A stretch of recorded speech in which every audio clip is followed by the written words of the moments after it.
Hello, and welcome to a very special edition of Talk of the Town. I'm Michael Jacobi, executive producer of Jazz on the Plaz and host of Raising the Standards on KSCO Radio in Santa Cruz. I'm taking my jazz hat off today, and I'm putting on my movie buff hat as we talk about the 28th annual Silicon Valley Jewish Film Festival. With me, to my immediate left, Margalit Raviv. I did it? Pretty close, huh? Very close. That was very close. Who is Very close. program director and executive director Tzvia Shelef. You did it. I did it. Right on. As I say, it's the 28th annual. Let's talk a little bit, and as it's going on right now, and will be going on in these next couple of weeks, let's talk about how it all came together. How long have you been with them? Oh, I stopped counting, Yeah. like more than, I think almost 25 years. So I you started when you were 12. like when I was 12, Yeah. but as a volunteer. And when I reached 18, Yeah. I did it as a job. So how did it come to be? So what happened, I think it's 28 years Yeah. ago, a group of people that decided to bring, they were all members of the JCC, they decided to bring movies with Jewish theme to the Bay Area. And I think they were in a very small theater in downtown San Jose with 3-4 movies. And from there it started and growing more and more. Now, you started as executive director, but your background, you're born in Canada, right? I am. You're born in Canada. But your background is film, you did a lot of television in Israel, I worked right? many years in movies and Yeah. TV in You- Israel. You had a role in Schindler's List. I did. Tell me I what worked you on did. it a few months to bring the survivors to the last scene of the movie, Yeah. if you remember, when they're Sure. all lined up in Jerusalem before they go on to his grave. And then we took them all to the grave, and then we made a whole line of the long line of life. Yeah. Now, you know the marvelous Liam Neeson story where he was at a premiere and a woman couldn't get in or didn't have an invitation, and she finally pulled her sleeve back with the numbers. Oh. And he said, "My dear, you're in." Wow. So it's just a wonderful story. So the funny story for me was when we had the premiere in Tel Aviv, all the survivors were invited, and people came and started eating popcorn, and the survivors got up and shouted, "This is not a popcorn movie. Yeah, You don't eat Wow. popcorn in this movie." And Oh. all the popcorn was thrown out, and Yeah. then we could start the movie. So But I think those millions of us who saw the film probably had that same feeling, and I know I did. I went, "Oh, I think I'll wait on not a this." movie Yeah. that you Yeah. eat. And that was the bright side, but you also worked, not that it's bad, but you worked on a Chuck Norris film. I worked on a few Chuck Norris movies. I worked on a lot of action movies. Well, who were the big Israeli directors? It was a global? So Menachem Golan was the biggest director. the big guy, who he used did to a be million things. Every other month we had a production of action movies. Yeah. So, and Globus was his partner at the time, and right. he used to bring them and support them. They owned Canon at the time. Yeah. You know, it begs the question that if you're Italian, but you like Greek food, or you don't have to be Greek to like Greek food, is my Exactly, yeah. point. Nor do you have to be Jewish to go to a Jewish film festival, Right. obviously. But what is the criteria? Are the Israeli films, or are they films with Jewish themes, or what's the process of deciding? So I'm from Israel originally, Okay. and the industry of cinema in Israel is growing, and they are nominated to all kind of prestige awards they receive. And for me, because Israel is the only Jewish state, Right. so it's Jewish. Everything that it's Israeli, in my eyes and opinion, is Jewish. So, but we don't show. We try to show films from all over different culture, but the So a theme is Portuguese film could be Jew- in the festival. If it has some If it has a Jewish yeah, theme, so- something has to do with Judaism, with Okay. culture, with history. But we try to our mission is to teach and educate about Jewish culture and traditions and history. So it has to do something. But if the producer, the director is Jewish, and and it's a good story, so we like to include it. What do you have a board of review in terms of picking the films? Yes. Or do you do it? No. You they have total control, don't you? I wish. I wish. No, but we have a lot of, we have like 10 members, 10 members, mixture of men, women, and Israelis and non-Israelis, Jewish people that preview the movies for like 6 months. Yeah. And I do the search mainly, but we have a committee that preview, and they all fill feedback, online feedback, and we consider all their opinions. But ultimately, it's Tzvia and I make the decision. I was going to say, it's like Because we designing know- a donkey. yeah, when you we get also know 10 our people to audience decide. Yeah. Yes. and what our audience likes, and we have an interesting audience. Well, let's talk about your audience. What is your targeted audience? So our audience is, I would say, most of our people are Jews. Yeah. We aim to all ages. We do a program for teens at the Jewish high schools and the Jewish middle schools, so that we get the teens to come and see some content. And then we also, most of our showings, I would say our age average is 45 and above that come to our festival. History is a difficult thing to keep alive, and to get younger people to be aware of it, all the more true in your culture. How do you reach out to millennials? I know you're doing student programs, but is that a challenge? Yeah, I think Very much. Very much. It's hard to get the younger crowd to come. It really is. I mean, even if we have young movies, like we have this year a movie called Leona. It's about a girl who wants to marry a non-Jewish person. So we're bringing content that will aim to the younger crowd. Yeah. But it's very challenging to get them out. So they'll come out on a Saturday night or a Sunday, but they won't come every day. And I'm sure there is, but is there a Michael Moore of Israel, someone that primarily does political films? Not a Michael Moore, No. but we have a few But directors you do political that films in the festival? You don't shy away from them? We don't shy, but we pick them very carefully. Sure. Yeah. Sure. Because it's sensitive sometimes. Yeah. So we need to be sensitive to the place that we live. And the people that attend the festival and our donors, that they give us the money and keep us going. That's a good so we point. need to That's a good consider. Is there a Palestinian film festival? there's an Arab one. Yeah, they have one. And we actually try to partner with them with no success. Yeah. We Oh, that's really too bad. Yeah, we tried to partner with them, you remember, a few years Many ago. years ago. And I don't know why, for some reason, Well, they did not respond. Keep trying. Yeah, Keep we'll trying. keep. Yeah. We should say, as I say, Silicon Valley Jewish Film Festival is going on even as we speak. It ends November 17th. You have 3 venues. You're at the Cine Arts, Palo Alto Square, El Paseo de Saratoga at the AMC, and the Oshman Family JCC in Palo Alto.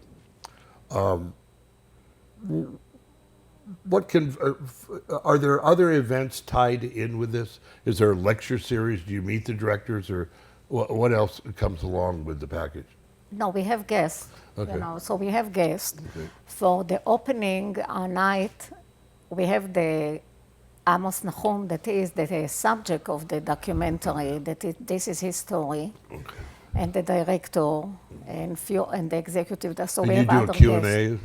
And we do a Q&A, and the mingle with the people, and we have a reception after the screening. And this is like, everybody's looking forward for the opening night because they stay for the duration of the evening. So I do some work with CineQuest, and I just love the buzz during a film festival where the interplay between the audience and the people both on the screen and behind the screen. Yeah. And it's such a learning experience. because what's nice that for most of the people that attend the festival, for them the director or the executive it's people somewhere there behind the scene. So when they come to the festival and they meet the director, usually you see them, they're hanging around even longer just to speak to a director one-on-one. You'd be surprised just what you learn when you lift up the curtain. Right, exactly. You've got a film that you're playing, and I'm a big Leonard Cohen guy, called Marianne and Leonard, about the love affair with Leonard.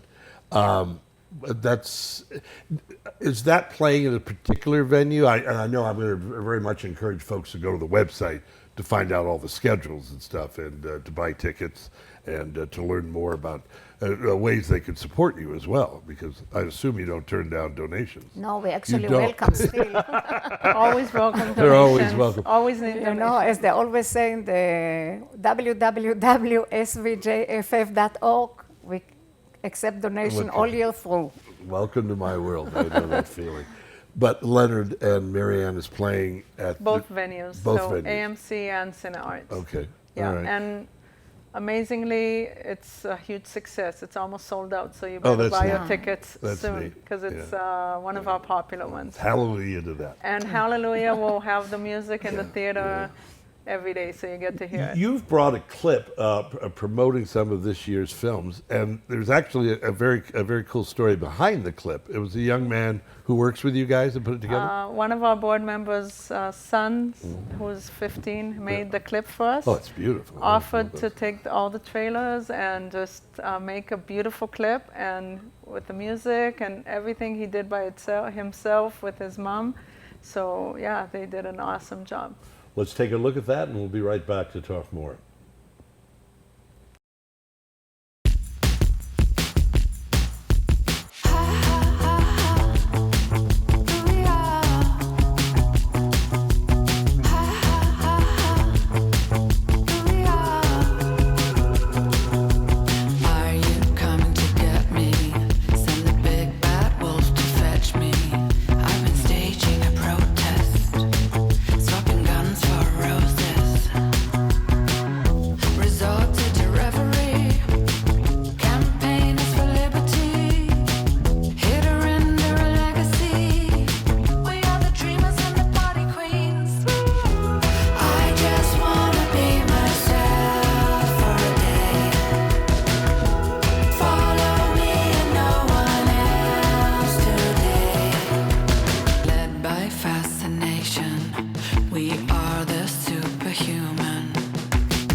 Welcome back to Talk of the Town. That was marvelous. A 15-year-old young man put that together, and what a marvelous overview of the films coming this year to the 28th Annual Silicon Valley Jewish Film Festival. I'm delighted to have with me in the studio Margalit and Tzvia.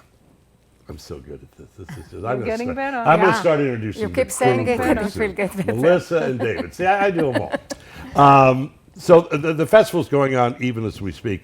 And again, we'll remind you that it ends November 17th. Please check out their website, which is? www.svjff.org. Okay. SV, Silicon Valley Jewish Film Festival.org.